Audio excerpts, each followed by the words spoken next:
Is there anything I can do for you two? I'm afraid that Wangsheng funeral parlor isn't in the best state to receive guests. We've come to see Zhongli. Could you please tell him we're here?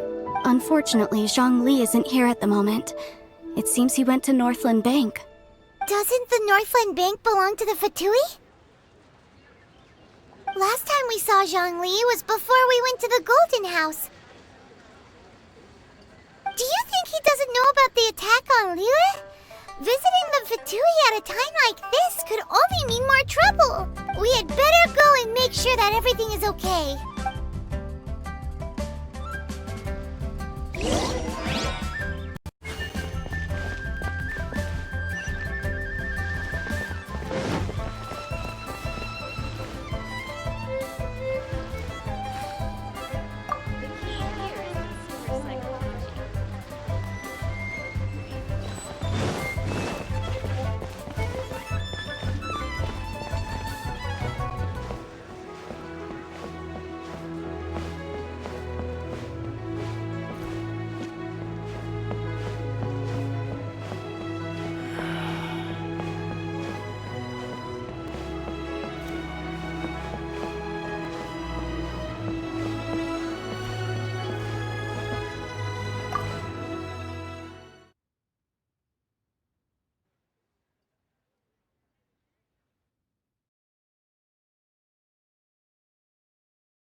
You call this cooperation between Harbingers?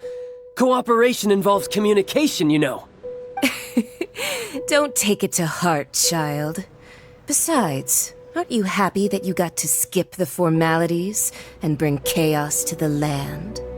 I'm sure you must have enjoyed that. Oh, it seems that some of your friends have arrived. Hey, it's Zhongli and Child. And you! You're also one of the Harbingers? It's you two.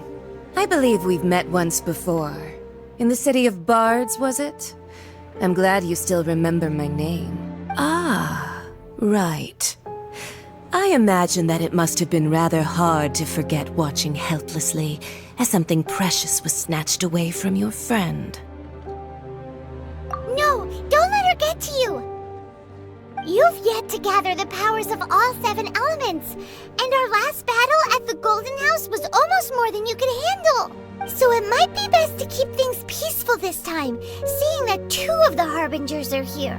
Well, if it isn't you two. This is our first time seeing each other since Liyue was nearly wiped off the map.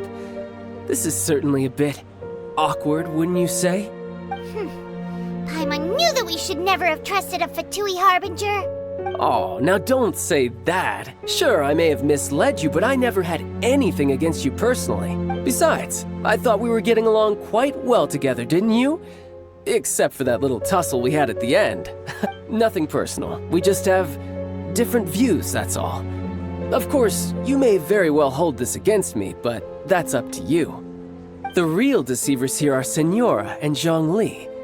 Curse them for leading me on. So actually, I think... Stop wasting time, child. There'll be plenty of time to chat once I'm through here. You remember the agreement, Morax. Now, if you would be so kind. The Gnosis, please. What in the world are you talking about? The contract is fulfilled. That which thou seeketh is now bestowed unto thee.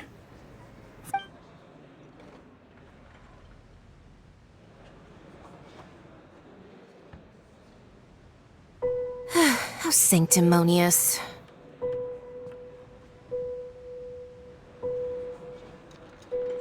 What? So you're the Lord of Chio? No, wait! That's an exciting twist and all, but why give the Gnosis to the Fatui? I do not give it for free. I give it as agreed upon in the contract, for it is a matter solely between the Tsaritsa and I.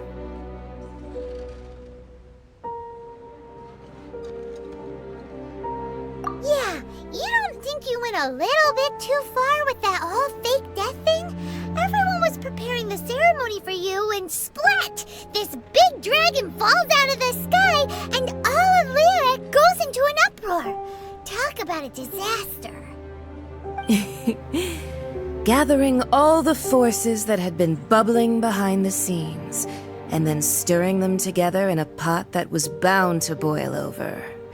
That's what he wanted to see. Am I... Wait, what? Perhaps it's best that I explain.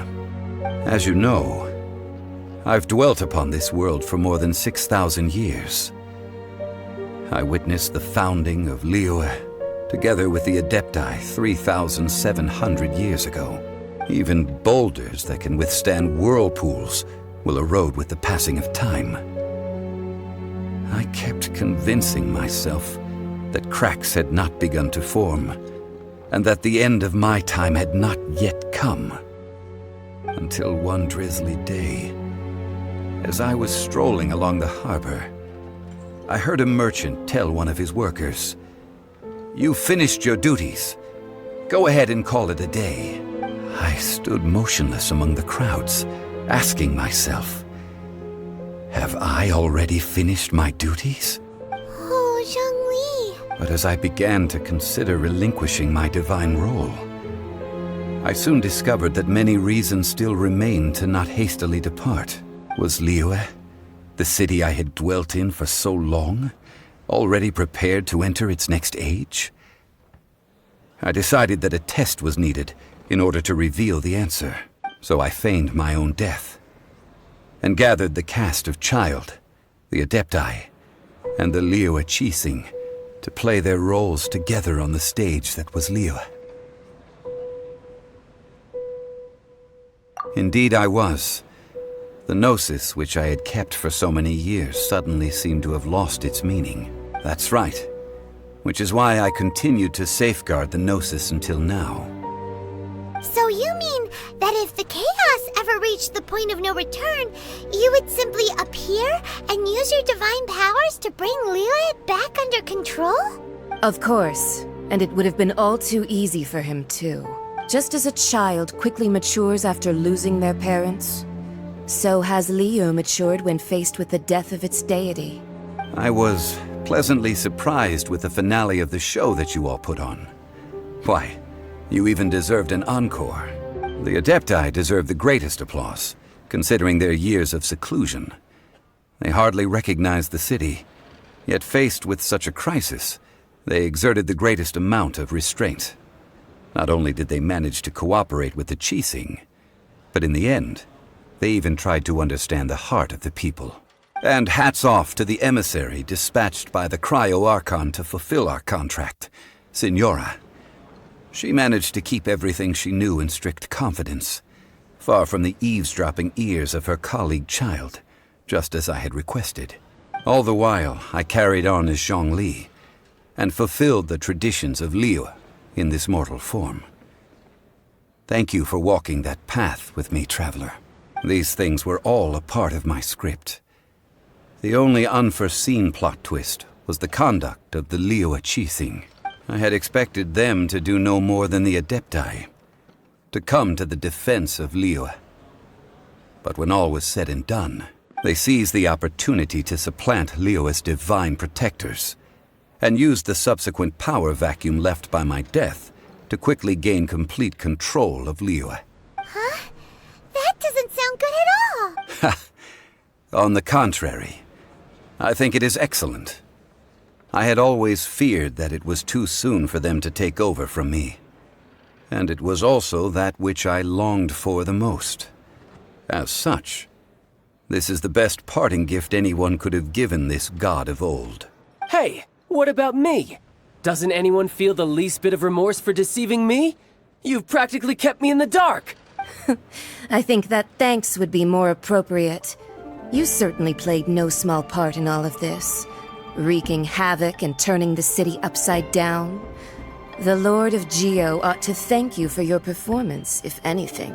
If you hadn't created the pressure of a battle between mortals, Adepti, and a god, the lump of coal resting in the hands of the Geo-Archon, Liyue would never have been able to become a dazzling diamond of a city. Huh? Just whose side are you on, mocking me like that? Are you itching for a fight? Be that as it may, you've come out of this as the hero of Liyue. I, on the other hand, will be forever prescribed as a disturber of the peace, no? Well then, with the Gnosis in my possession, I have no use for such idle chatter. We should return to Zapoljarny Palace and seek an audience with Her Majesty, the Tsaritsa. Come, child. Fine. I'll meet you there later. I'm not sharing a boat with the likes of you.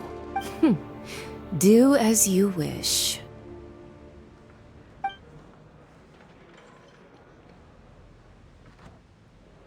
Now then, is there anything else you wish to ask me?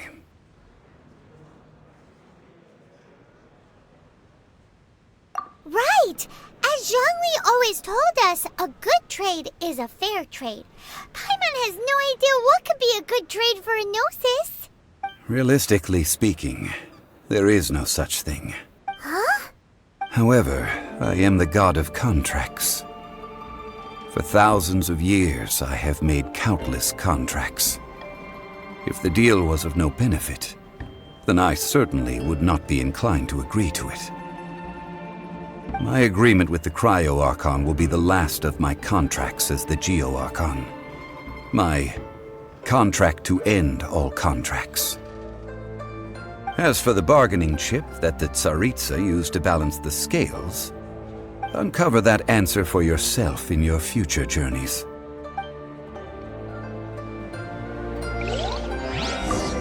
Paimon can't absorb so much information at once. So, Zhongli, what sort of contract did you sign with the Cryo-Archon? Paimon's so curious. One of the clauses of our contract was not to divulge any of its contents. You're so petty.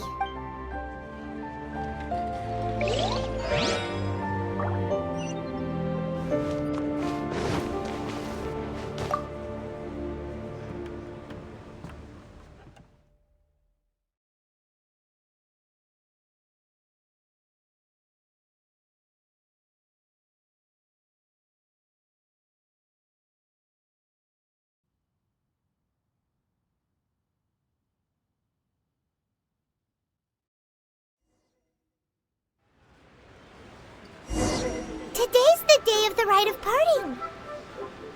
Although the star of the show is fake, we spent so much time trying to organize it, it would be a real shame not to go there now.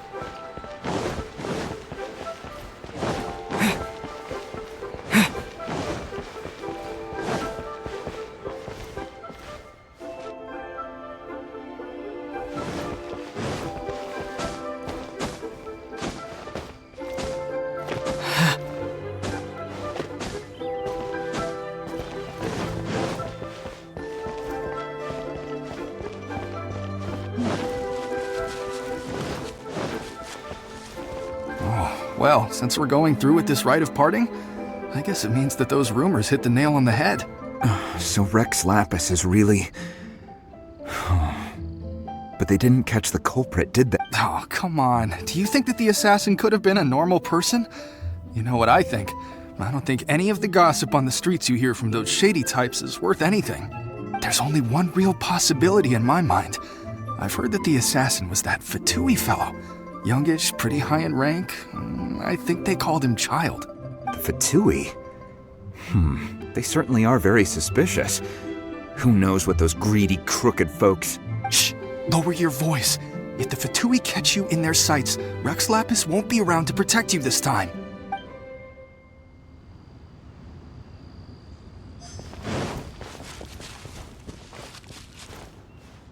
You know that god from the ocean couldn't have just shown up out of nowhere. I mean, it's been 2,000 years since Rex Lapis subdued it.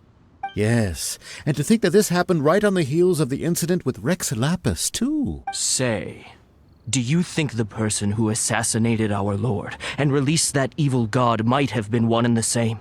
Now that you mention it, that's very possible.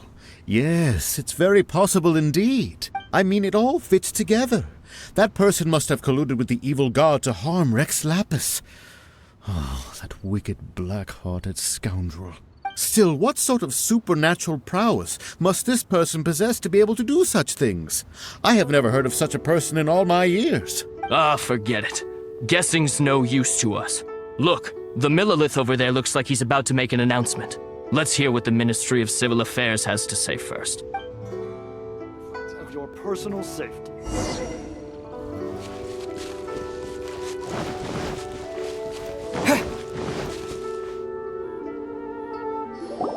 Hear ye all! The Qixing's words. Though a dragon soars ageless as the mountains, it too must return to dust. This is common knowledge. Gods and Adepti live glorious lives, but both light and shadow have their season. So too must they face divinely appointed trials. Rumors and hearsay abound on the streets that Rex Lapis was murdered. Now, let the truth be revealed. Having been thwarted in his trial, Rex Lapis's soul has recouped the celestial heights. He beseeches the people of Liyue to grieve not and to let not their hearts be saddened. Nor are they to believe street-born rumors or indulge in baseless speculation.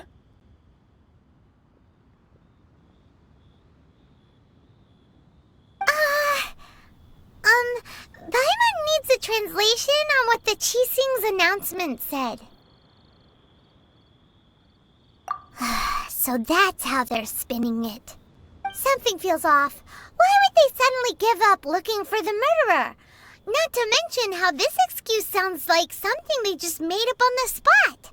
Could the Qixing already have known that Rex Lapis wasn't dead?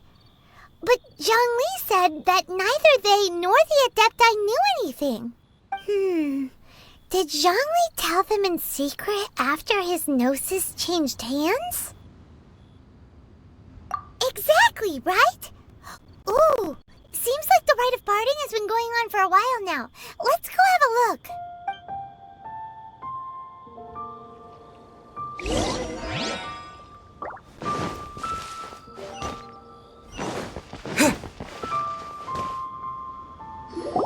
Look, it's Ningguang and Keqing. Are they saying something? Are there speeches over? As said previously, Heavens is the end of the contract. And it is also the end of an era. 3,700 years of contracts burnt and reduced to ash. We, the people of Liyue, were indeed prosperous. But blinded by our prosperity, we forgot that time can be pitiless. The long, unending dream of our Archon walking among us. Now that we have awoken from our dream, we must learn to say farewell. Will you stand with us as we re-establish our contracts? As we build a new age of prosperity? So concludes the words of Her Eminence the Tianquan. Does Her Eminence the Yuheng have anything to add? Huh? Is she looking this way? Traveler. Yikes! She really is looking our way! Is that the traveler who they say defeated the ancient god? So young. The Liyue Qixing always repay their debts. And as you have heard, our eyes see far and our reach is long. Name your price. You deserve that much. Whoa!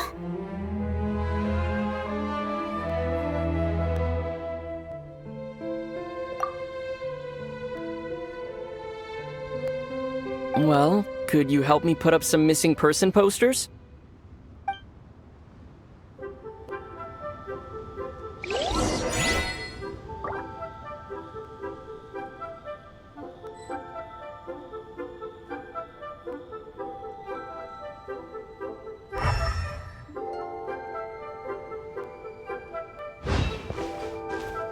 Roping you in was possibly the most masterful move we could have made. I believe that future generations will say so too when our deeds come up for their review.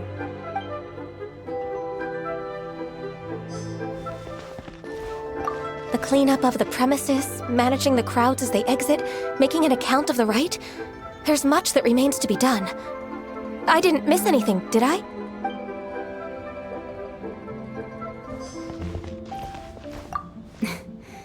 Why, you...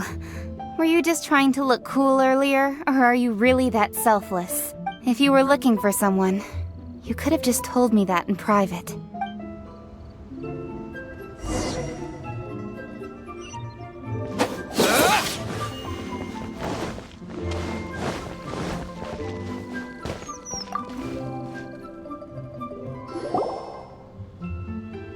Hey, Zhongli! Look at this! Everyone in Liyue is caught up in their emotions, thinking that they'll never see Rex Lapis again. And here you are looking all relaxed. Why would I not feel more at ease after laying down the burden I have borne for 3,700 years? Right. If the two of you can spare the time, I should treat you to a meal at the Xinye kiosk. Ha! That sounds like big talk, Zhongli. Paimon might have believed you if you were treating us to some third-round knockout, but you'd have to pay out your nose just to stand inside Xinye kiosk. Are you sure you can afford it? You're right. I do lack the Mora.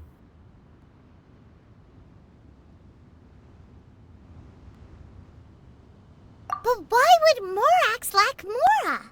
As the Rex Lapis Morax, I can easily create Mora. But since I have chosen to walk this earth as the mortal Zhongli, I should abide by the same rules that mortals do. When I was journeying with you, though I still had the Gnosis in hand, I knew that I must soon retire from my role as an Archon. So I had to rehearse a little for my new life. Oh, no wonder! Paimon gets it now. You didn't look at the price tags when we were spending because you've never had to. But since you weren't used to not being able to just make more Mora as and when you wanted to, you had to try becoming a parasite to society who lives off of other people's credit. Well, we were only spending Fatui money. You don't have to say it like that. In the City of Commerce, we do not merely exchange money or goods. We also exchange knowledge, memories, and foresight, as well as positions, roles, and lives. The Archon Morax could never experience life as the true mortal Zhongli could, no matter how many times he descended to be with his people. I must thank you for that. I will treasure the memories that I made as Zhongli, traveling the streets of Liyue with you. That is true. But there is no journey that does not end. No meetings without partings. Paimon thinks that we should make a move and continue our search for the Seven. I fear that continuing your journey may be difficult. The nation that neighbors Liyue by sea, Inazuma, is presently closed. The Electro-Archon Ball. And just as the people of Liyue preferred to call me Rex Lapis, she too goes by another name among locals in Inazuma. Paimon thinks we've heard that one before. Raiden? That is the case. And since Raiden is also the Shogun of the Inazuma Bakufu, people call her the Raiden Shogun. That said, though people at the wharf were saying that the situation in Inazuma is very tense, Paimon doesn't remember that always being the case. It wasn't that bad last year. Zhongli, since you're Rex Lapis, shouldn't you know something about what's happening there? Just how did Inazuma become a closed nation? It's because of visions. Visions? When faced with circumstances beyond their control, humans often bemoan their lack of power. But if a person shows true strength of will at a desperate and fateful moment in their life, the gods will look upon them with favor. This is what visions are. Magical foci bestowed upon those who have been acknowledged by the gods. That's how people in Teyvat see it. But starting from last year, the Raiden Shogun began promulgating the Vision Hunt Decree. Vision Hunt Decree? Yes, It was an order to seize all visions within Inazuma's borders, and to inlay them upon the hands of a statue of the thousand-armed, hundred-eyed god. They want to seize visions. But why? Aren't visions blessings from the gods? I should think that in the Raiden Shogun's eyes, it is precisely because they are divine blessings that they should be under the sole dominion of divinity. Whoa, that's harsh. The Animo Archon is the god of freedom, and the Geo Archon is the god of contracts. For her part, the Raiden Shogun is the god of eternity. It seems as though she has finally decided to eliminate any unstable elements that could pose a threat to her eternal realm. The fact that even I, the oldest of the seven, have now passed away will only strengthen her resolve to pursue eternity.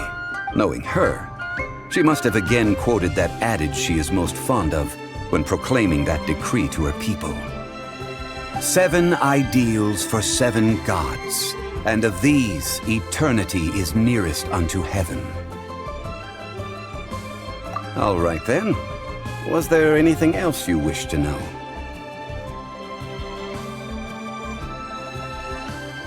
Well then, I suppose you'll have to find a way to get inside this closed nation. Have patience. I suspect that some serendipity must first come into play.